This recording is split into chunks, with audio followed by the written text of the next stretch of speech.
If you're interested in the story behind the business headlines, check out Big Technology Podcast, my weekly show that features in-depth interviews with CEOs, researchers, and reformers in business and technology. Hi, I'm Alex Kantrowitz.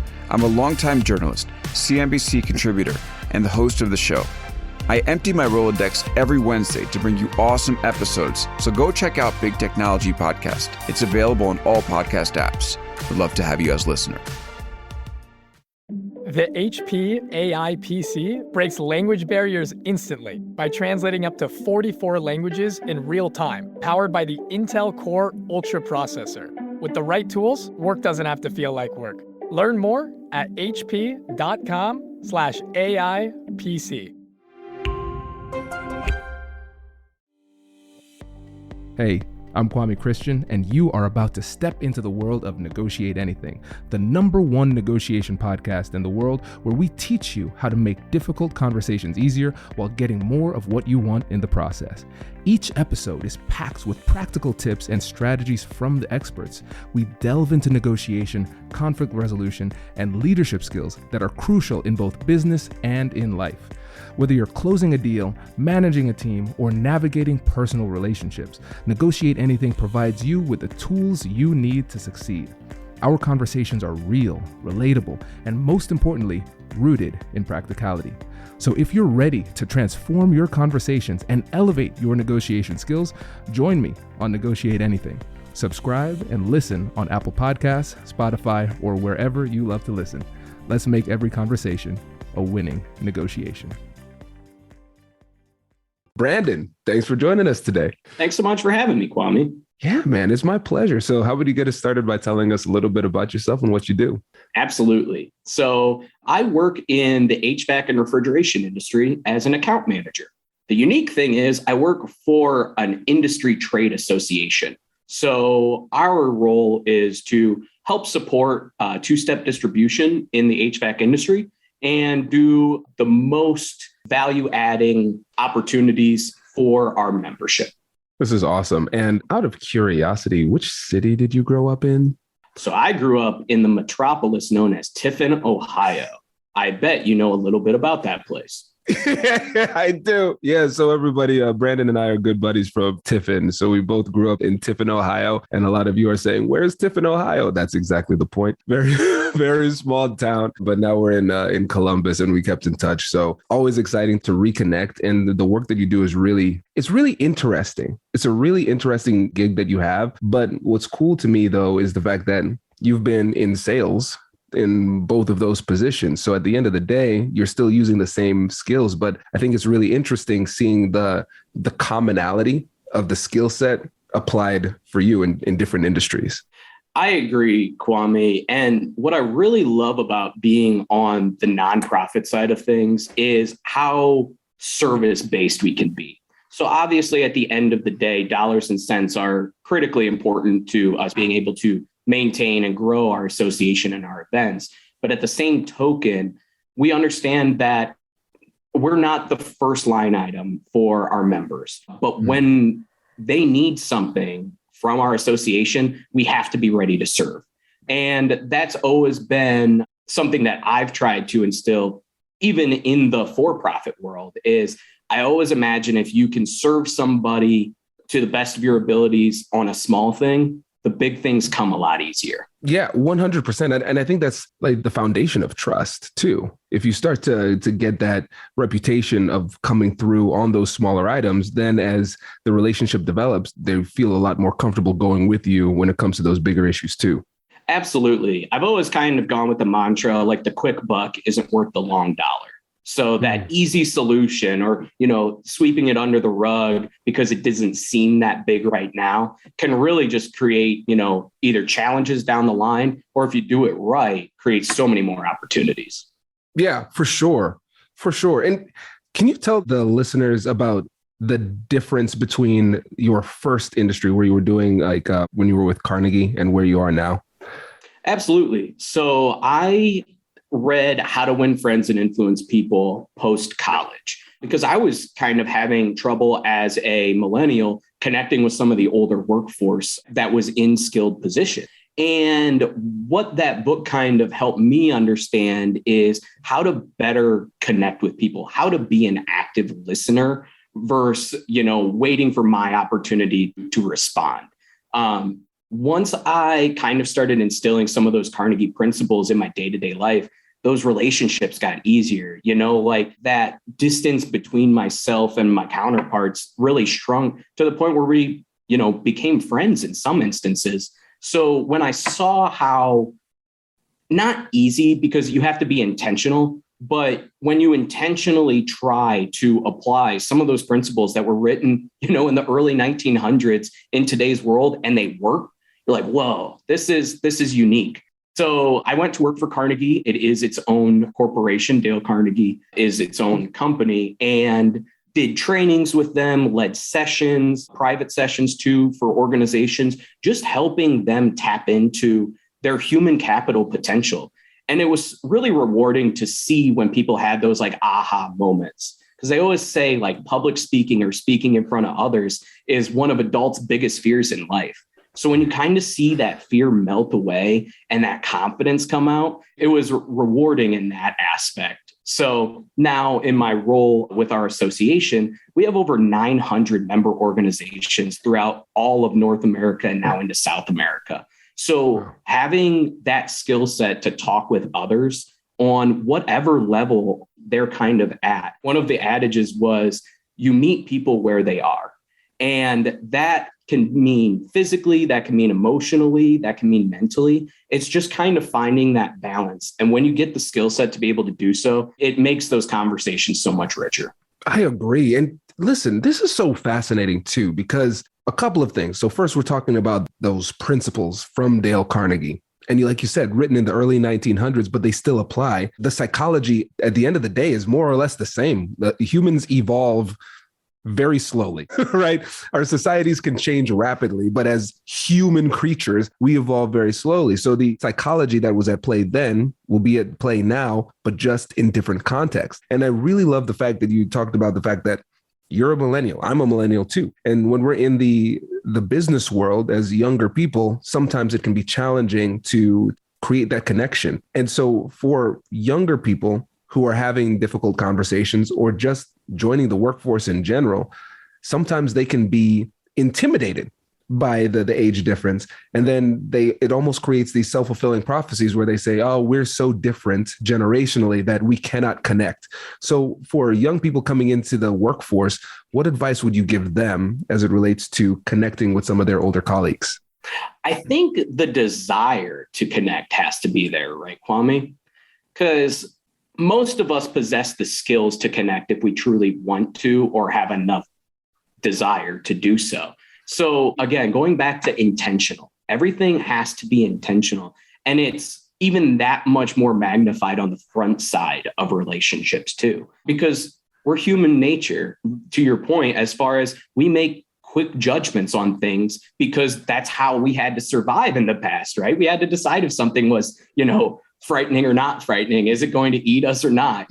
So like to your point about human nature evolving slowly, we still have that aspect as well. So you can't always guide how someone perceives you right off the bat, but you can guide what those next conversations are going to be like or how you present yourself.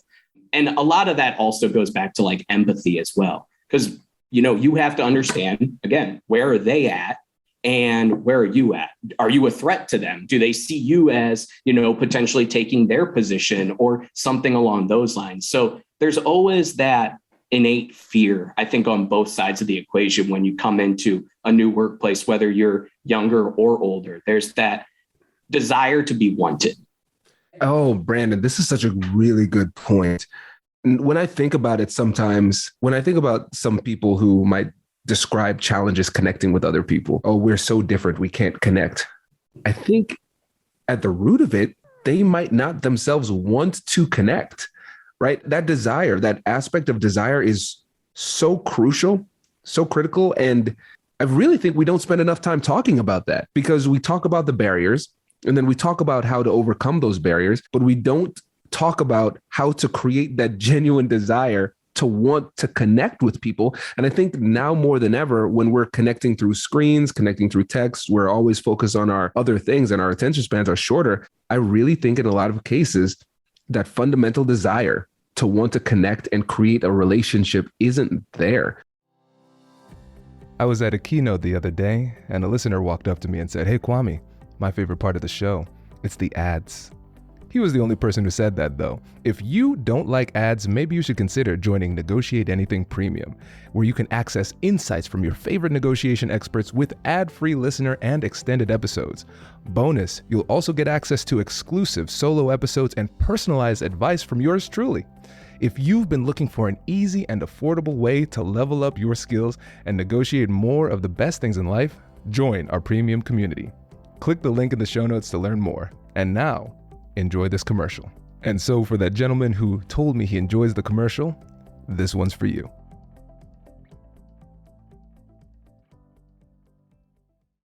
Introducing the HP AI PC, your powerful AI assistant. Easily search through personal files, gain valuable insights, and make smarter, more informed business decisions. Unlock the future of work today with the HP AI PC, powered by the Intel Core Ultra processor. With the right tools, work doesn't have to feel like work. Learn more at hp.com/AIPC.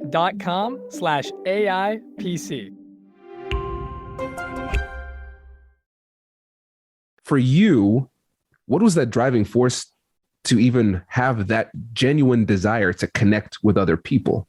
Good question, Kwame. It's probably deep-seated within me because I'm the youngest. And so my oldest brother is 5 years older than me. So that's a pretty healthy gap as far as like growing up. So like when he was in 8th grade, I was just a little 3rd grader, right? But you want to play with your brother. You want to play with your friends. So if you're playing football and you get tackled or something like that and you get hurt, you can't let them know you're hurt because then you got to go up and mom won't let you play with them anymore. So you got to be tough, right? So I think that for me personally, some of that desire just came from being the youngest and almost like wanting to, again, have that be wanted, to be accepted into the group.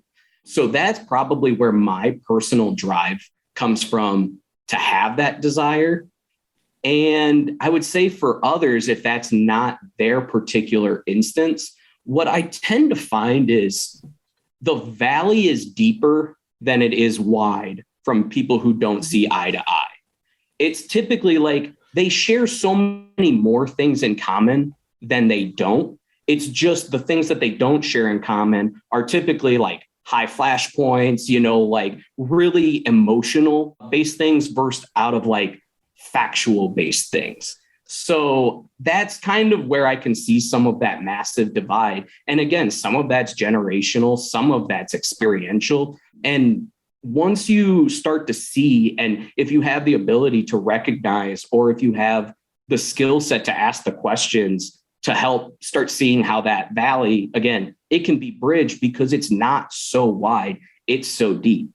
That is so profound. The valley is deeper than it is wide. I think that's one of the most profound things that I've heard on this show. That's so good because it makes a lot of sense. At the end of the day, we're all people. We want what's best for ourselves and what is best for our family. We're just trying our best, right, to make it through day to day. And we have different experiences. We have different backgrounds. We have different ages, whatever it happens to be.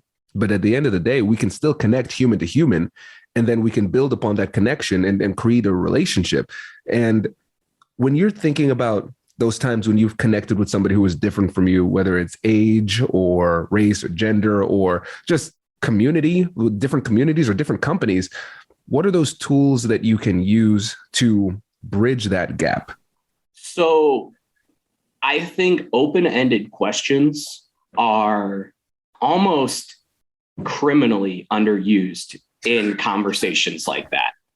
And you have to be intentional about your how, your deeper questions, because if you're only going to ask close-ended questions, your conversation can die really fast, which then it almost feels like, again, fulfilling that prophecy. We have nothing in common. We don't, this is like talking to a wall type deal. So I think open-ended questions are very important when you're trying to build some of that rapport. But at Carnegie, we had what was called a conversation stack. So the idea was if you ask this series of questions, eventually you're going to land on something where the light starts flashing. So it would start with your name. Then it would start with, and it's supposed to be visual in nature. So it's a nameplate falling out of the sky. Then it's a house landing on the nameplate. Then coming out of the house are children and family members. And those children and family members are wearing big work gloves. And in their hands, they're holding an airplane. And instead of propellers on the airplane, it's tennis racket. And all of those little aspects are conversation starters. So obviously the first one, nameplate. What's your name? That come from? Home. Where do you live? What's that like? What town is that in? Children, family. What's your family makeup? Things of that nature. The work glove. What do you do? What keeps you busy? The airplane. Where do you want to go? What's the travel? What's next on your agenda? And then finally, tennis rackets. What do you do in your free time? What's fun to you? So the idea is you go through that stack of questions, and whatever you see that light up moment, whether it's their family, whether it's work, whatever, you stay there. Stay there, camp there, get as much emotional investment from that person at that time, and then everything else flows the same. That's incredible. I've never heard that before. And I love the use of the mnemonic too, right? The visual representation, because that's how you remember things. And the wackier and sillier, the better. Little fun fact. I don't know if I've said this on the podcast, but that's how I did the TED Talk. I memorized the whole TED Talk using the mind palace technique and the most ridiculous images, connecting them. So it looks like I'm looking into the audience, but I'm looking at the most absurd things in my my mind's eye. So I can see how this could be really helpful in the flow of a conversation. And it makes so much sense because just, again, human to human, we're touching on some of those key elements. Who are you? Where are you from? That's an integral part of who you are. Do you have a family? Tell me about that. Your friends, family, those type of things, your social circle. And where do you work? Big, right? And then what you do in your free time? Incredible. And you're right. And again, it sounds like we're following the energy. There's going to be a lot more energy given to one thing versus the other. Like, what's giving them the energy? One day it might be their family. The other day, their family might be annoying them. And so it's going to be their hobbies. But it gives you an opportunity to flow, find that passion, find that energy, and then connect in a really meaningful way. Absolutely. And truth be told, we don't have to meet and mingle and match with every single person we meet in the world. It's impossible to put that level of connectivity on each individual interaction that you have. Some days, some people are just down. Maybe you're down that day and you don't really want to dive too far into it. And that's okay. Because in all reality, unless you're at a conference or something like that, you're probably going to interact with this person, whether it's a coworker, a member of your community, you're probably going to see them. So it's not to say that the conversation has to die right then and there. Some people are just a longer burn. Some people, it takes a little while to build that confidence or that trust. But what I've kind of found in those type of relationships where, it's not an instant thaw, those are the ones where you keep almost purposefully going back with a little bit more. And then all of a sudden the floodgates open and it's everything you thought it would be on the front side. It just took a bit longer to get there. Oh, man. I love this. Brandin, this has been exceptional. I really appreciate this. And what I love about this is how practical it is and actionable too, because people can take these tools immediately and put it into action to connect with other people. So I appreciate you. Before you go, can you remind the listeners again about who you are, how to connect with you, and a little bit about your company too? Absolutely. So again, Kwame, thanks so much for the invite. Really cool to be able to pull this relationship back together after, all the years we spent in Tiffin. So appreciate the opportunity. Again, my name is Brandin Bursa. You can connect with me on LinkedIn.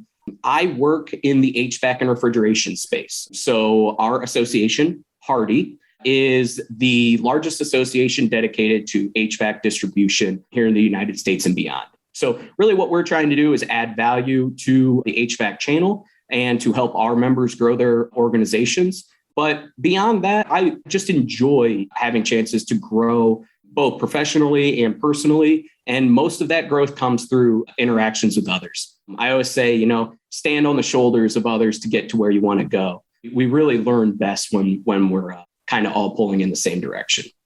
Absolutely, man. I appreciate it. This was great. And listeners will put links to Brandin's organization and his LinkedIn too in the description. Thanks again, man. This was really, really good. Thank you, Kwame. Take care. Wait. Now, before you sign off, I have something to tell you that I've never told you before. Just kidding. I've told you before, but you should listen to it again. I want you to know about Negotiate Anything Premium. Imagine all of the things that you love about our traditional feed, plus so much more. I know you like our traditional feed because you're at the end of the episode. And with Negotiate Anything Premium, you'll get more bonus content you've been asking for, more of the expert insights that you can't get anywhere else, and more exclusive behind-the-scenes access into every conversation. Are you ready to get more of what you want out of your life, career, and every conversation?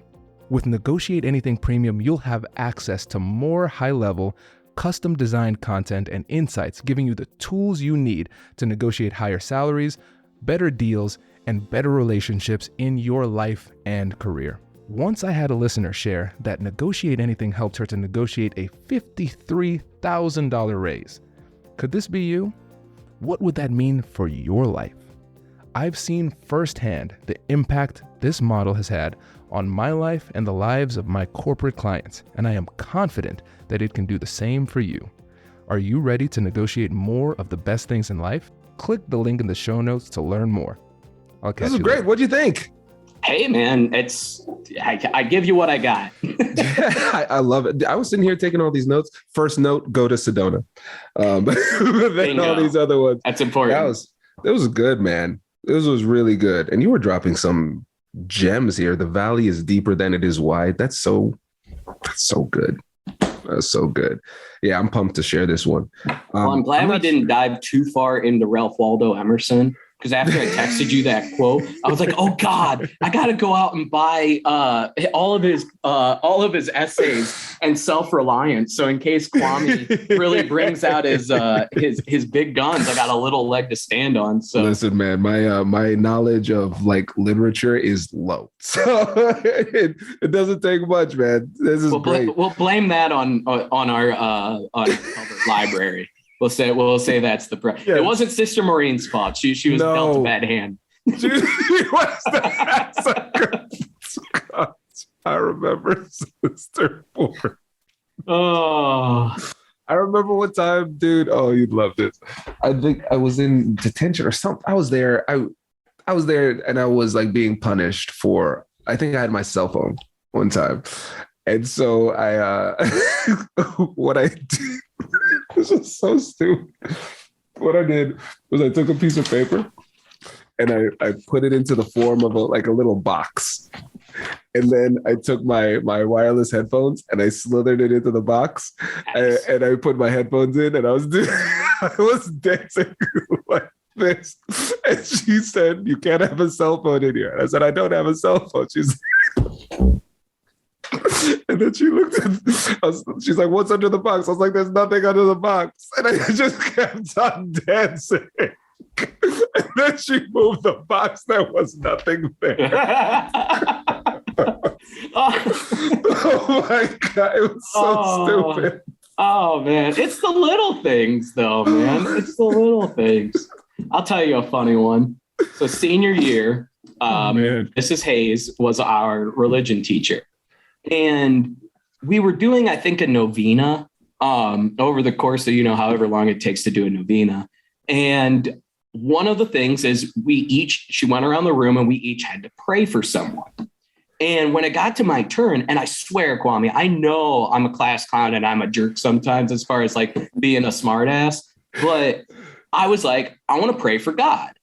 And she was like, "What?" And I was like, "Well, think about it. Everybody prays to God, but who prays for God? I mean, that's a lot on his plate." And she was like, "No, you're not taking this seriously." And she kicked me out of class. So I go down to the office. And again, senior year, Mr. Mass is pretty cool to seniors. And I'm not typically a troublemaker in the normal sense. So he's like, he walks out and he's like, "Brandin, what's going on?" And I go and sit down. He's like, so tell me, how'd you get kicked out of religion class? And I was like, "I prayed for God." And he was like, "What?" And I was like, yeah, Mrs. Hayes asked us all to pray for someone. And I prayed for God because everybody prays to him, but not for him. And he was like, let's go talk to Father Jim. So we track up to the third floor, and Father was in class, and Mr. Mass is at the door. He's like, hey, Jim, can we talk to you for a second? So, Father writes something on the board. Everybody write that down. So we go into Father's office, and he's like, what's going on? I tell him the same story. And he's like, let's go talk to Mrs. Hayes. So then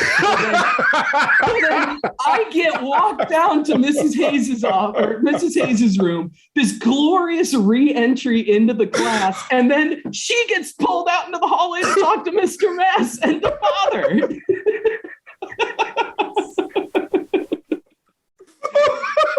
Oh, you talk about really bringing that one all the way through the ranks of Calvert to get back to the winning team. That's this timing is perfect. This timing is perfect. Hold on a second. Hold on.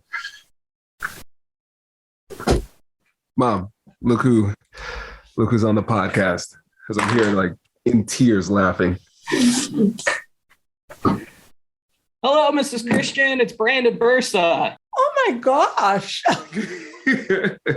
Hi, how's your mom? My mom is wonderful. Good for her. Tell her I say hi. I will. How are you doing? I'm doing fine, thank you. Can't complain. Cool. That was awesome. Perfect timing, man. That really was, timing. man. Oh, yeah. That's wonderful. That's wonderful. So glad your mom's doing well. Yeah, man, this is good. Well, listen, bro, I got to run, got to get to the next one. But I'll let you know when this goes live. I'm so excited to share. And I'll let you know when I get my AJ's franchise. All right, buddy. You let me know. I'll be an early investor. I love it.